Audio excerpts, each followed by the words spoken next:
Shalom saudara-saudara yang terkasih dalam Tuhan Yesus Kristus, selamat pagi. Renungan kita pada hari ini diambil dari Ester pasal yang ke-6. Dua sisi. Tak aneh jika apabila seorang itu sesekali mengalami insomnia. Namun sungguh aneh mengetahui seorang raja yang karena tidak bisa tidur bertitah untuk dibacakan kitab pencatatan sejarah. Begitu kitab itu dibacakan, didapatilah seorang yang bernama Mordekai yang pernah berjasa kepada raja namun belum dianugerahi apa-apa. Insomnia raja merupakan bagian dari rencana penyelamatan Tuhan terhadap Mordekai. Sesaat sebelumnya, Haman, seorang pembesar raja, berinisiatif menyulakan tepat pada keesokan harinya. Sekiranya Tuhan tidak bertindak di sisi lain, tentulah hari di mana Mordekai dianugerahi kebesaran dan kehormatan sudah menjadi hari kematiannya. Pengalaman Mordekai memberikan gambaran kepada kita bahwa kehidupan ini tuh meliputi dua sisi, yakni sisi pekerjaan manusia dan sisi pekerjaan Tuhan. Ketika manusia merancangkan di sisi yang satu, alam merancangkan di sisi yang lainnya. Bedanya, karena keegoisan dan keterbatasan pemikiran manusia, rancangan mereka bisa salah atau keliru, tetapi rancangan Allah itu selalu sempurna. Ya. Daud di dalam Mazmur 139 ayat 23 dan 24 mengatakan, "Selidikilah aku ya Allah dan kenalah hatiku. Ujilah aku dan kenalah pikiran-pikiranku. Lihatlah apakah jalanku serong, tuntunlah aku di jalan yang kekal."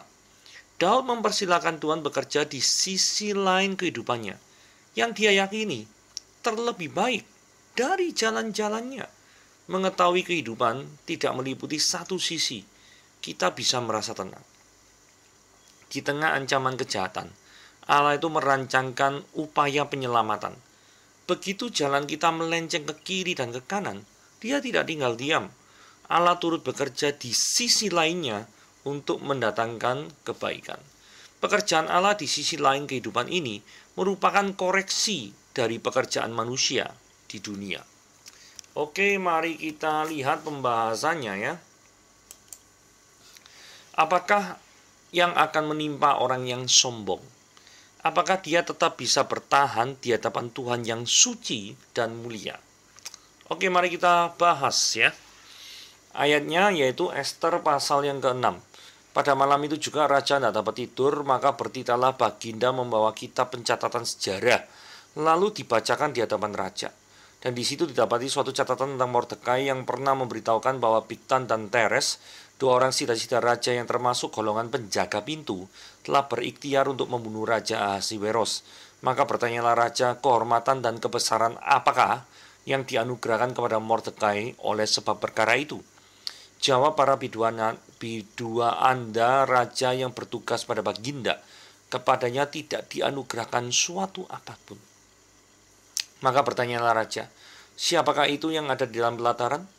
Pada waktu itu Haman baru datang di pelataran luar istana raja untuk memberitahukan kepada Baginda bahwa dia hendak menyulakan Mordekai kepada tiang yang sudah didirikan untuk dia. Lalu jawab para biduanda raja kepada Baginda, itulah Haman, dia berdiri di pelataran, maka titah raja, suruhlah dia masuk. Setelah Haman masuk, bertanyalah raja kepadanya, apa yang harus dilakukan kepada seorang yang raja berkenan menghormatinya? Kata Haman dalam hatinya, kepada siapa lagi raja berkenan menganugerahkan kehormatan lebih daripadaku? Oleh karena itu jawab Haman kepada raja, mengenai orang yang raja berkenan menghormatinya, hendaklah diambil pakaian kerajaan yang biasa dipakai oleh raja sendiri, dan lagi kuda yang biasa dikendarai oleh raja sendiri, dan yang diberi mahkota kerajaan di kepalanya. Dan hendaklah diserahkan pakaian dan kuda itu ke tangan seseorang dari antara para pembesar raja, seorang orang bangsawan. Lalu hendaklah pakaian itu dikenakan pada orang yang raja berkenan menghormatinya. Kemudian hendaklah dia diarak dengan mengendarai kuda itu melalui lapangan kota, sedang orang berseru-seru di depannya. Beginilah dilakukan kepada orang yang raja berkenan menghormatinya. Maka titah raja kepada Haman, segera ambillah pakaian dan kuda itu seperti yang kau katakan itu, dan lakukanlah demikian kepada Mordekai, orang Yahudi yang duduk di pintu gerbang istana. Sepatah kata pun jangan kau lalaikan daripada segala yang kau katakan itu. Lalu Haman mengambil pakaian dan kuda itu dan dikenakan pakaian itu kepada Mordekai. Kemudian diaraknya Mordekai melalui lapangan kota itu, sedang dia menyerukan di depannya, beginilah dilakukan kepada orang yang raja berkenan menghormatinya.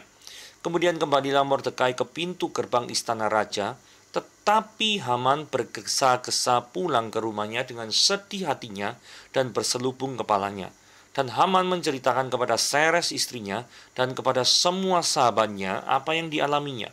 Maka kata para ahli bijaksana dan Seres istrinya kepadanya, jikalau Mordekai yang di depannya engkau sudah mulai jatuh adalah keturunan Yahudi, maka engkau tidak akan sanggup melawan dia, malah engkau akan jatuh benar-benar di hadapannya.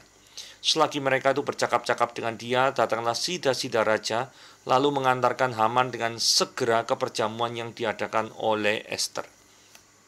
Saudara, suatu kali Ahasiweros tidak dapat tidur, kepadanya kemudian kok ya minta dibacakan kitab-kitab sejarah.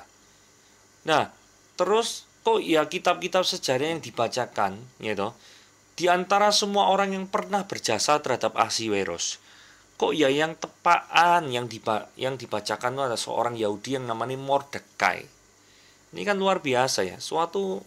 Menurut manusia mungkin ini adalah suatu kebetulan, tapi di hadapan Tuhan tidak ada suatu yang kebetulan. Kemudian Mordekai menyediakan telinganya untuk mendengarkan berita-berita yang krusial.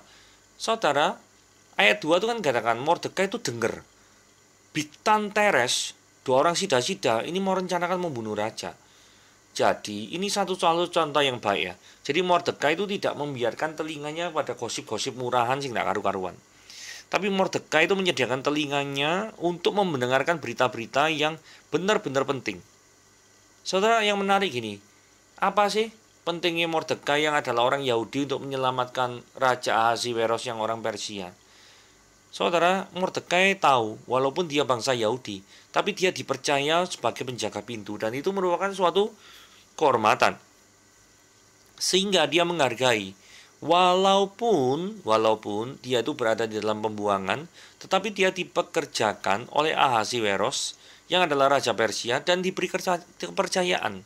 Jadi dia sangat-sangat menghormati Ahasiweros yang adalah orang Persia. Saudara, aplikasi praktisnya adalah gini ya, apakah kita sudah memberikan telinga kita bagi Tuhan? Ataukah kita memberikan telinga kita kepada kabar burung, hoaks, atau gosip? Saudara, Mordekai memberikan telinganya yang berguna untuk menyelamatkan orang lain.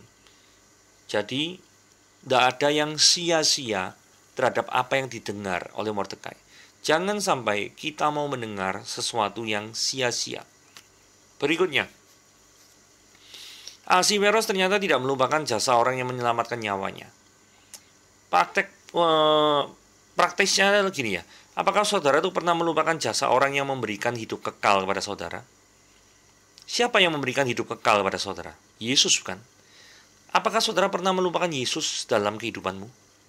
Sebaliknya, apakah saudara memberikan hidup saudara untuk menjadi sepenuhnya milik Allah?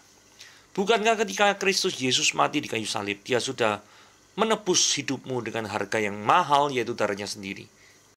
Terus kemudian para bidu Anda atau pelayan raja itu menjawab dengan jujur bahwa memang Mordekai itu belum mendapatkan apa-apa ketika Mordekai itu sudah berbuat baik. Nah, apakah ada orang di sekeliling kita yang sudah berjasa terhadap kita, tetapi kita tuh melupakan segala jerih lelahnya?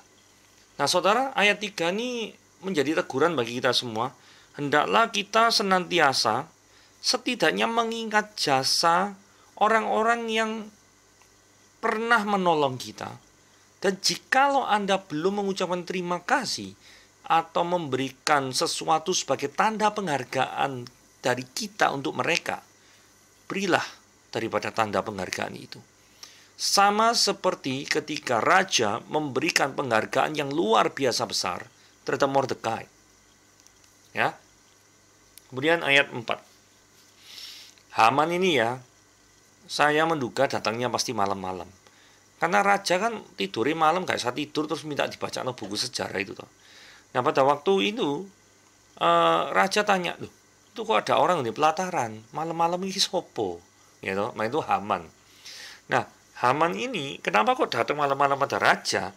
Karena dia itu ingin memberitahukan rencana busuknya tentang Mordekai. Jadi kalau peristiwa Bigtan dan Teres itu tidak didengar terlebih dahulu oleh Ahasiweros, besar kemungkinan hidup Mordekai itu bisa habis lenyap kena bisikan iblis dari Haman kepada Ahasiweros. Jadi benar-benar ya, pertolongan Tuhan itu tepat pada waktunya. Pada waktu malam-malam kok ya di pepaan raja ini gak bisa tidur. Pada waktu gak bisa tidur, diantara semua buku yang ada, kok ya mau-maunya itu minta dibacakan buku sejarah. Diantara semua topik sejarah, kok ya ada topik yang pada waktu itu kebetulan tentang orang-orang yang menyelamatkan raja. Di antara semua orang yang pernah menyelamatkan raja, kok ya kebetulan yang sedang dibuka dan dibicarakan adalah kasusnya tentang Mordekai. Berarti di antara semua kemungkinan yang ada, Tuhan tetap menentukan yang terbaik untuk Mordekai. Ini adalah bukti bahwa penyertaan Tuhan, perlindungan Tuhan, itu adalah tetap menyertai orang-orang yang tetap berpegang teguh terhadap firman-Nya. Dalam hal ini, Mordekai. Ayat 6. Kesombongan seorang Haman. Haman bicara gini ya, kepada siapa lagi raja itu berkenan menganugerahkan kehormatan lebih daripada aku. Nah, jadi Haman ini merasa dirinya itu paling dihormati raja. Bagi Haman, tidak ada satupun di antara kolega raja yang lebih berpengaruh daripada dirinya. Ini sombong sekali. Haman yang tidak mengerti latar belakang daripada raja tanya pertanyaan itu tuh kenapa? Pertanyaan apa? Apa yang harus dilakukan kepada seorang yang raja berkenan menghormatinya? Haman gak ngerti, dipikir tentang dirinya. Gitu. Haman terlalu sombong untuk berpikiran bahwa dia adalah orang yang paling pantas mendapatkan kehormatan dari raja. Oke, mari kita lihat cerita selanjutnya. Terus Haman kan ngomongnya gini ya, hendaklah diambil pakaian kerajaan yang biasa dipakai raja, kuda yang biasa dipakai raja. Seharusnya kan kalau dengar permintaan Haman ini, raja itu ya sesungguhnya bisa jadi curiga ya. Kenapa kok usulan Haman ini? Kok seolah-olah orang yang harus dihormati raja itu harus segala sesuatunya itu disamakan dengan raja.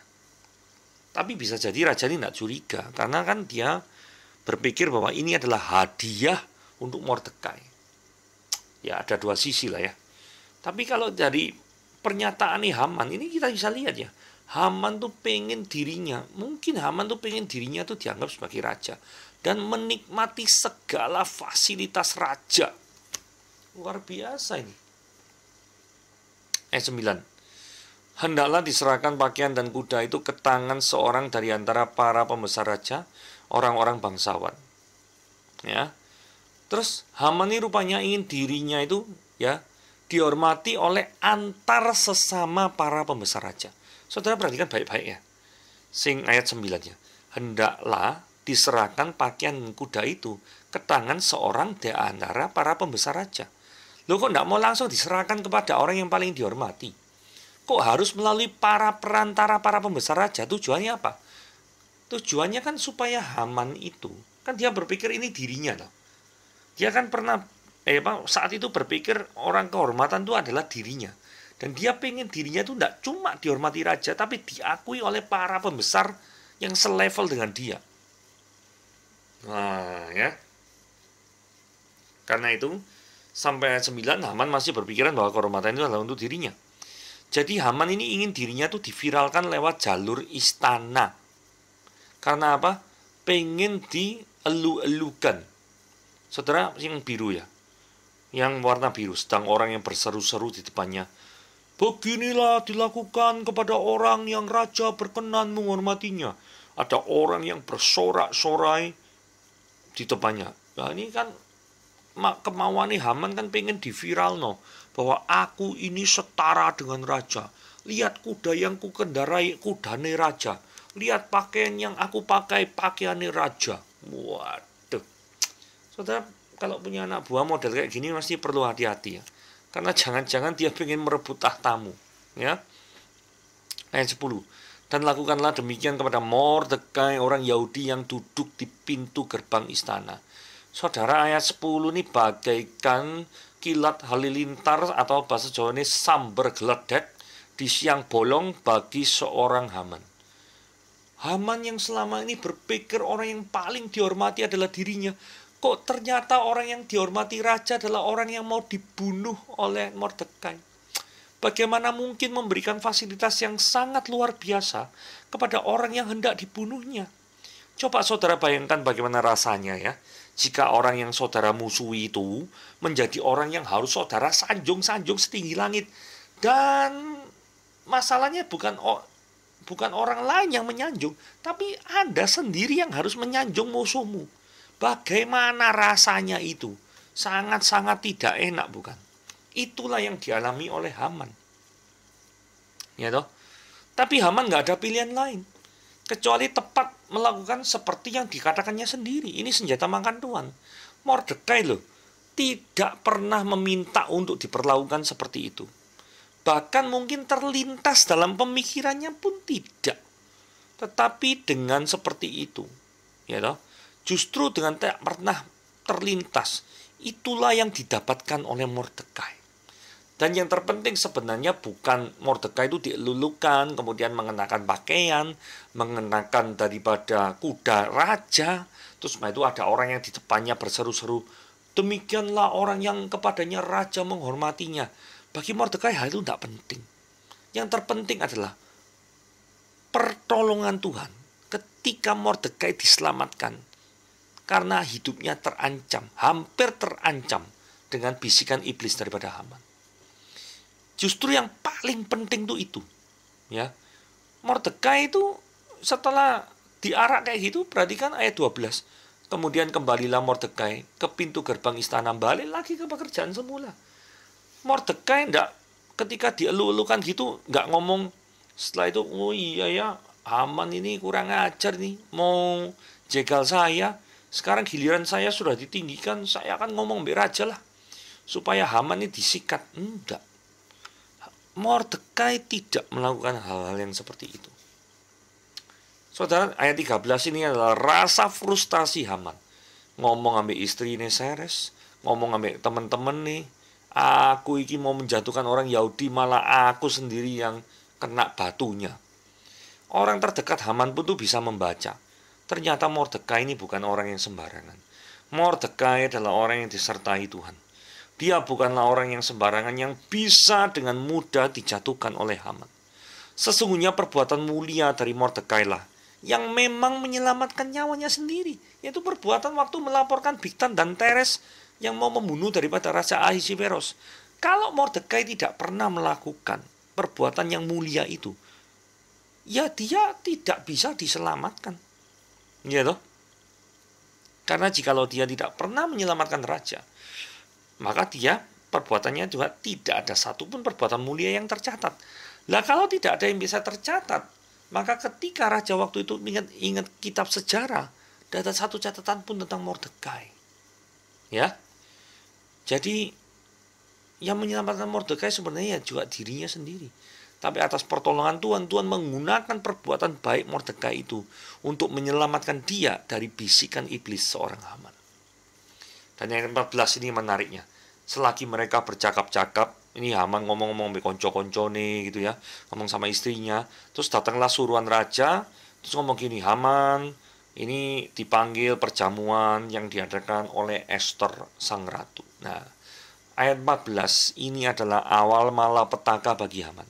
Karena Esther saat itu maju ke raja untuk mohon belas kasihan supaya pembantaian daripada suatu bangsa yaitu genosida, dalam hal ini pembantaian terhadap bangsa Yahudi itu bisa terhindarkan. Dan akibat daripada laporan Esther ini yang terus terang menunjuk Haman sebagai biang kerok untuk memusnahkan bangsa Israel. Dan waktu itu karena raja sudah terkesima oleh Mordekai yang adalah bangsa Yahudi, maka di Esther juga orang bangsa Yahudi, maka Haman ini kalah hawa, ya. Sehingga akhirnya Haman itu disulakan, digantung di tiang yang sudah dia sediakan untuk Mordekai. Ini senjata makan tuan namanya, itu ya. Jadi itulah yang terjadi ketika orang itu sombong, orang itu ingin menjatuhkan orang lain, maka Tuhan tidak pernah tinggal diam untuk berperkara dan menjatuhkan daripada orang-orang yang berniat jahat terhadap orang yang percaya. Dari sini kita lihat bagaimana Tuhan melindungi orang percaya. Amin.